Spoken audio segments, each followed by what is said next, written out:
नमस्कार भावांनो. आज आलो आपण रानात.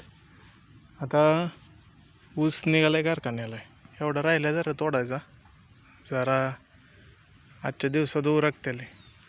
आता तिथनं ह्या 3 साऱ्या तोडवत आणल्या. ती नारळाचं झाड दिसते की नाही, तिथनं तोडवत म्हणजे काय की ऊसाचा जो पाला पडलेला असतो ना, तो आतल्या साईडला. आता ह्यो बारीक ऊस आहे, याला काय हाय लागल, हाय म्हणजे आग लागली की जरा पडल्यासारखं दिसतं, म्हणून तोडवायचा असतो. आणि इकडं आहे हा मोठा ऊस, हा दिसतोय तुम्हाला. ती ह्यो पाला इथलं बघा, तिकडे नेऊन टाकलायला.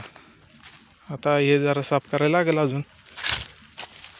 वडिलांनी आणलंय तिकडून जरा साफ करत. आता ह्यो पाला सगळा गोळा करायचा इथं, तिकडे नेऊन टाकायचा पुढे.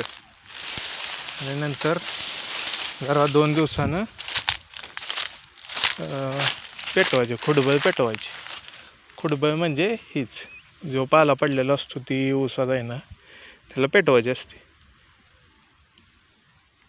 आता जर राहिलंय ते करतो. इकडं अजून तोडायचं आहे, हे आता उद्याच होईल.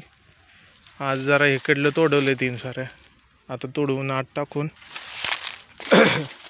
नंतर वरच्या साईडने ती नारळाची दिसते का, तर पलीकडच्या साईडच्या पलीकडे एकाचा ऊस आहे, तिकडून आता तोडवायचं.